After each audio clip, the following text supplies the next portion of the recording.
Bonjour, je suis Sylvie Vercher, conceptrice et rédactrice de l'Oracle des Gardiennes des Mythes, image de Crystal Art Fantasy, paru aux éditions Trédaniel. Donc je viens ici vous parler de la déesse Amaterasu, la grande déesse du Japon. Alors je ne fais pas ces enregistrements dans l'ordre des déesses. J'ai besoin d'un petit peu de fantaisie et de garder une certaine petite surprise. Alors Amaterasu, qui est-elle? Ah, c'est elle que vous voyez sur le drapeau japonais avec ce rond rouge flamboyant, lumineux sur le drapeau japonais. Je ne vous ai pas mis l'ancien drapeau pour rester politiquement correct, mais l'ancien drapeau du Japon était toujours ce soleil rouge sur un fond blanc, mais il y avait même les rayons. Donc aujourd'hui, les rayons ont disparu, mais c'est bien toujours cette déesse qui est sur le drapeau. Et donc c'est important pour nous parce que ça signifie que c'est toujours vivant, quelque chose est toujours vivant par rapport à cette énergie divine, solaire et féminine. Je vous ai mis une petite photo aussi que j'ai prise là-bas dans le temple d'Amaterasu, au-dessus de la caverne céleste, avec ce soleil flamboyant au milieu des arbres. Et puis cette petite photo qui la représente avec ses vêtements rouges, blancs, ce ciel flamboyant. Donc voilà un petit peu à quoi ressemble cette déesse. Alors c'est assez compliqué pour moi de synthétiser au maximum toutes ces choses qui demanderaient des heures et des heures d'explication, mais je vais essayer de m'appliquer à la synthèse. Je vous ai mis ici différentes photos pour bien vous montrer qu'Amaterasu, c'est deux choses. C'est la déesse, c'est le soleil dans le ciel, mais c'est aussi la déesse dans sa caverne, c'est-à-dire dans les fonds de la terre.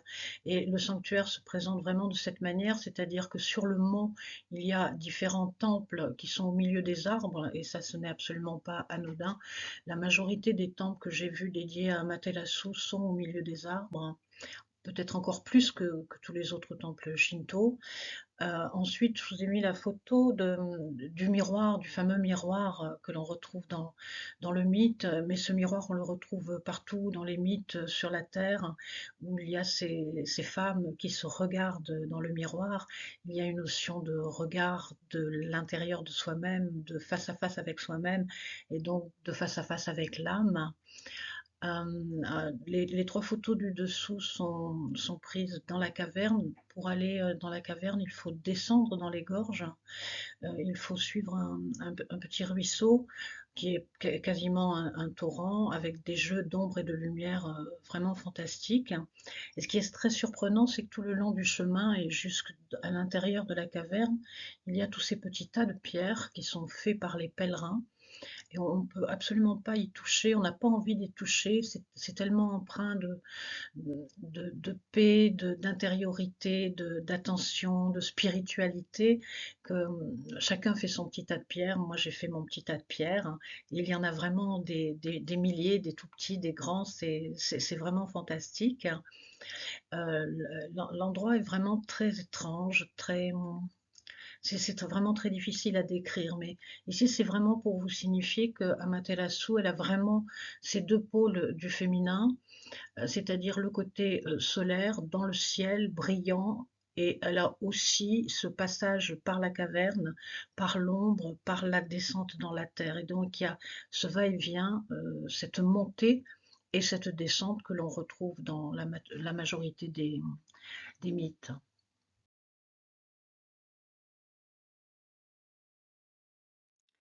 Alors, que nous raconte le mythe d'Amaterasu, puisque c'est lui qui nous intéresse? J'ai fait une petite liste de ce qui va nous intéresser d'explorer.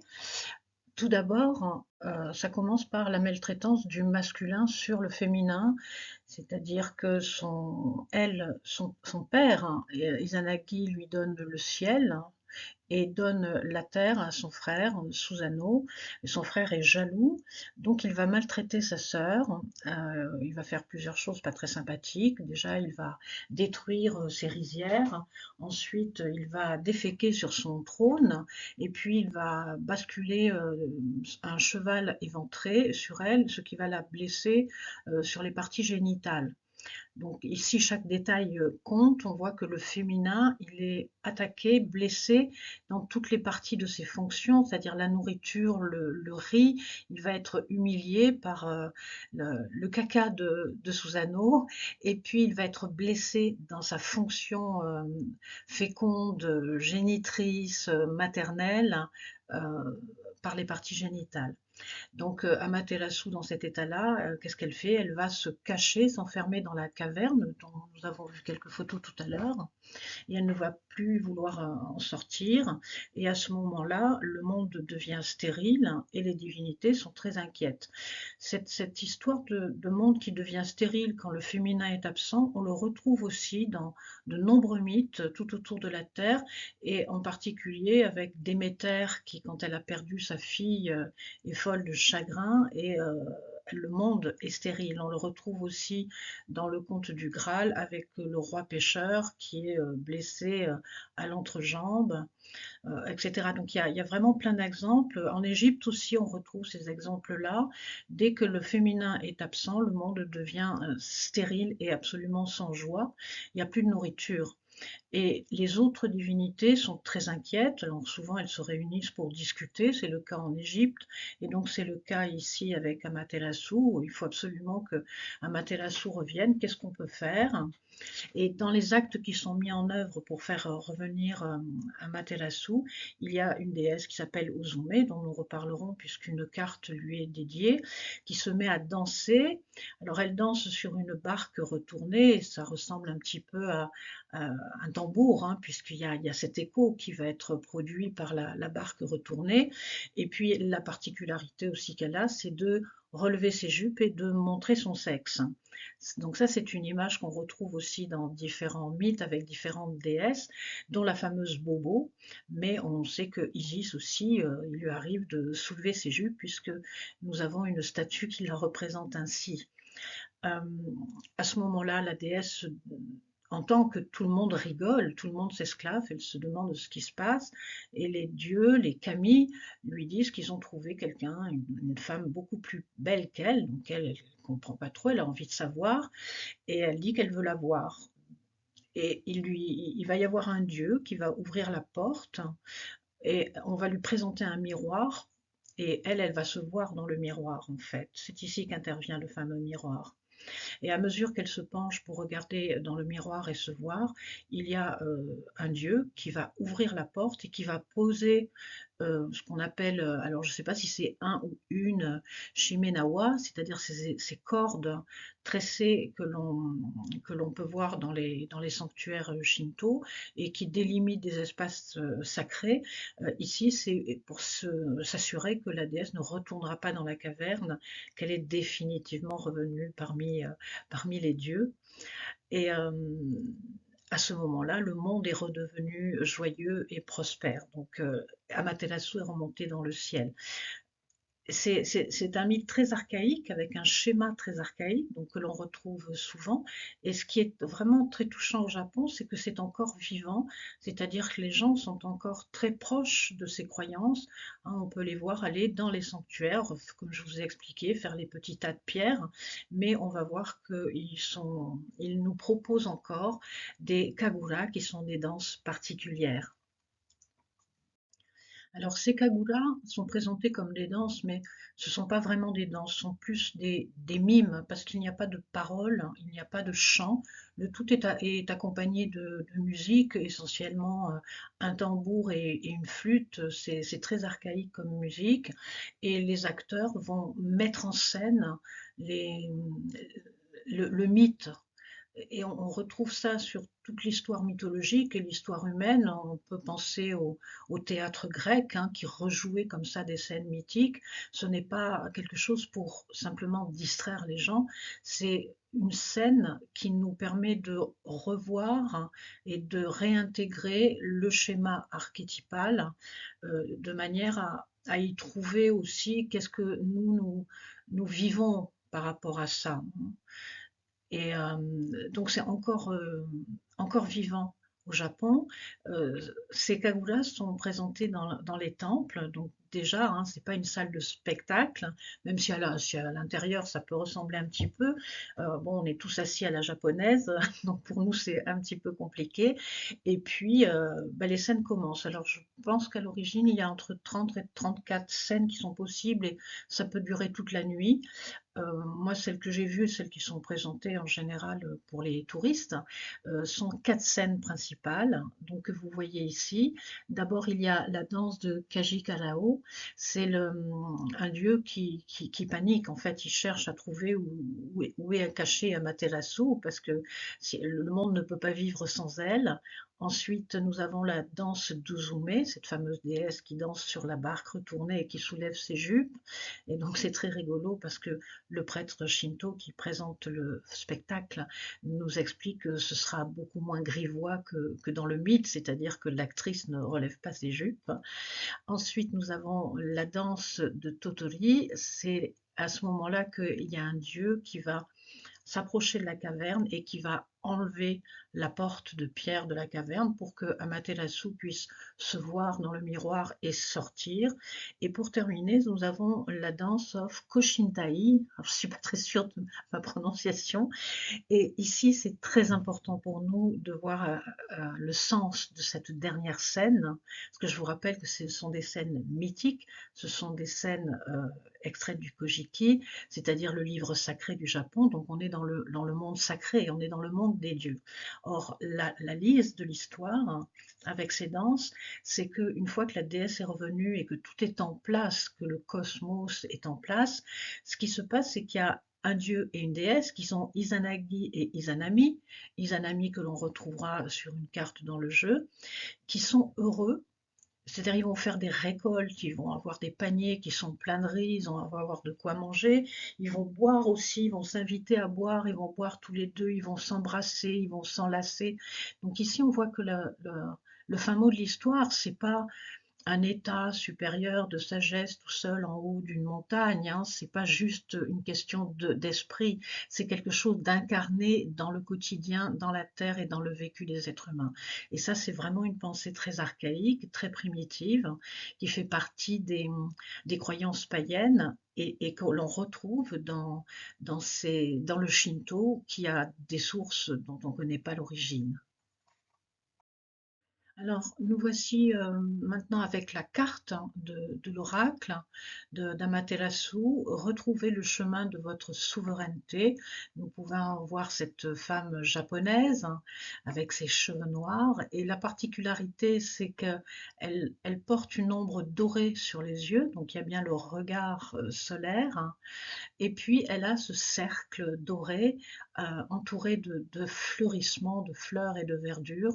Donc, il y a bien cette notion de soleil rond dans le ciel et de cette fécondité, de cette profusion de la nature, la souveraineté de ce féminin flamboyant.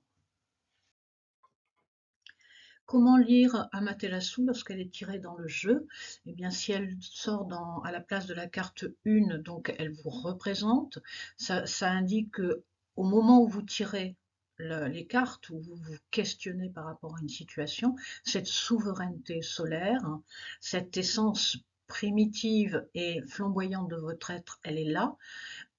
Si vous la tirez par contre au niveau de la carte 2, cette souveraineté va vous être proposée par l'extérieur, hein. Vous allez pouvoir vous y nourrir. Elle sera présentée par, encore une fois, un objet, une situation, un contexte ou une personne. Si elle sort dans la partie de la carte 3, c'est l'origine de votre question. Il y a une attente, il y a un besoin de soleil, de solaire, de souveraineté qui va générer la situation dans laquelle vous vous trouvez. Si vous la tirez à la place de la carte 4, ça va être donc le résultat de tout ce qui va se passer avant. Ça va être ce qu'on appelle la lise dans les rêves, hein, par exemple. Et si elle se tire au milieu, c'est que c'est cette énergie solaire féminine qui met en œuvre toute la situation que vous êtes en train de vivre. Alors, exemple de tirage, par exemple sur un questionnement de conflit de famille que nous sommes en train de vivre, voici un tirage qui peut sortir avec Telchu. dans la partie 1, Méduse dans la partie 2, Rhiannon dans la partie 3 et Amaterasu dans la partie 4.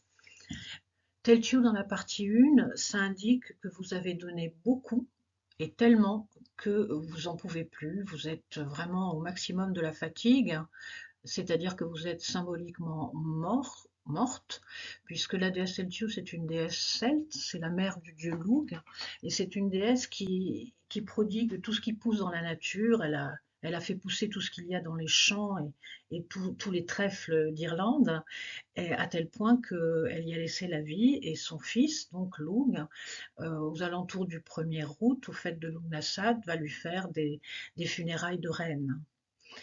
Dans la partie 2, nous avons Méduse. Méduse, c'est médusé. Nous sommes médusés face à quelque chose d'incompréhensible, qui n'est absolument pas supportable par la psyché humaine. Donc il y a ce sentiment d'être figé, et quand l'esprit, quand l'âme, quand la psyché humaine est figée, les serpents, cette force et cette énergie, cette libido dans le sens jungien du terme, émerge avec colère. Et c'est vraiment ce qui se passe avec Méduse, qui symbolise en quelque sorte, si on veut simplifier, le trauma, le traumatisme. Donc ici, ça indique une situation familiale dans laquelle vous avez donné vraiment beaucoup, et alors qu'en face de vous, vous avez une situation de trauma, de traumatisme. Donc c'est très compliqué, c'est très douloureux. Dans la partie 3, nous avons Rhiannon, et ici nous retrouvons la notion de portage, puisque Rhiannon c'est une déesse cheval, et dans le mythe, il lui arrive tout un tas de péripéties, et à un moment donné, elle est condamnée à porter les visiteurs sur son dos pour qu'ils puissent rentrer dans le château. C'est en quelque sorte une énergie féminine qui doit porter des éléments psychiques pour qu'ils puissent être véhiculés entre ce qu'on pourrait appeler le soi, ou en tout cas l'intériorité de l'être, et la conscience. Donc là aussi, il y a un travail énorme qui est fourni, travail énorme des chevaux que l'on retrouve aussi avec la déesse Macha. Euh, bon, je pourrais y passer des heures et des heures, qui fait une course avec les chevaux du roi et qui, à la fin de la course, meurt d'avoir beaucoup trop donné. Elle meurt en accouchant de jumeaux. La réponse, c'est Amaterasu, donc cette déesse qui, je vous le rappelle, est dans le ciel, mais est aussi dans la caverne. Ici, en position 4, elle nous permet d'espérer que l'on va pouvoir retrouver la souveraineté en ayant eu cette obligation de passer par un portage, par une mort symbolique à cause de fatigue. Et donc, nous allons regarder la 5e carte qui va nous donner beaucoup plus de clés. Et ici, nous avons Freya. Freya, c'est une déesse nordique. Et elle aussi, c'est une grande souveraine qui est en possession de toutes ses fonctions et de tous ses moyens. C'est une grande magicienne. Elle a vraiment beaucoup de pouvoir. Et on retrouve donc la notion de souveraineté qui vient compléter Amaterasu. Donc c'est une quête, un besoin de retrouver son intériorité, sa souveraineté. Sa souveraineté, c'est vraiment dire je suis chez moi, je fais ce dont j'ai besoin. Donc on l'a ici avec deux cartes. On a ce fond de trauma, de traumatisme, de devoir porter beaucoup de choses, et tellement que l'on peut en mourir, mais il y a ce besoin et cette possibilité de retrouver la souveraineté. Alors, autre exemple de tirage, toujours avec la même question, mais cette fois-ci des petites cartes différentes. Donc, on retrouve Teltio en position 1 avec cette notion d'avoir tellement donné qu'on y a laissé la peau. Par contre, dans la partie 2, nous avons Daphné. Ici, nous n'avons pas cette notion de traumatisme, nous avons la notion de plante verte. L'extérieur, ce qui est en face de nous et qui a fait que l'on a beaucoup donné, nous a considéré et nous considère peut-être encore comme une jolie plante verte. Je vous rappelle juste que dans le mythe, Daphné est poursuivie par Apollon, qui veut plus que la séduire, et elle ne veut pas. Elle n'a pas envie, mais les assiduités du dieu sont telles qu'elle n'a plus qu'une solution pour se protéger, c'est de faire la plante verte. Sois belle et tais-toi. Dans la partie 3, nous retrouvons Rhiannon avec cette notion de portage et en bas, nous retrouvons donc Amaterasu avec la notion de souveraineté. La carte du milieu, cette fois-ci, c'est Dana. Dana, c'est une autre déesse celte, c'est la déesse mère. C'est l'équivalent de Sainte Anne, quelque part. C'est elle qui donne la vie aux autres dieux. On a vraiment la notion de maternité, mais avec cette maternité, on a aussi la notion de protection et de miséricorde, d'amour profond et presque inconditionnel, quasi inconditionnel. Donc ici, le mélange des cartes indique toujours cette difficulté dans la famille, puisqu'il y a un conflit où j'ai donné beaucoup, il y a beaucoup de choses à porter, peut-être parce qu'on n'a pas considéré le féminin comme quelque chose de valable. On voit les femmes plutôt comme, enfin, on voit les femmes, mais on voit aussi la sensibilité des hommes comme des choses qui sont juste là pour faire joli et qui n'ont pas grand intérêt.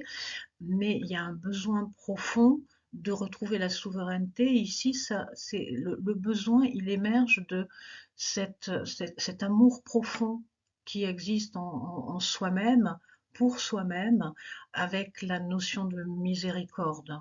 Et c'est s'aimer soi-même profondément pour retrouver cette souveraineté.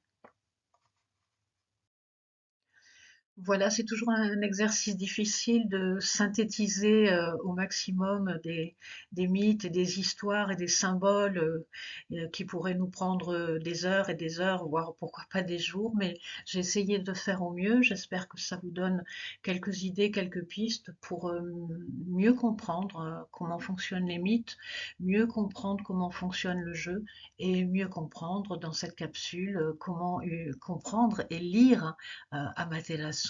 À bientôt.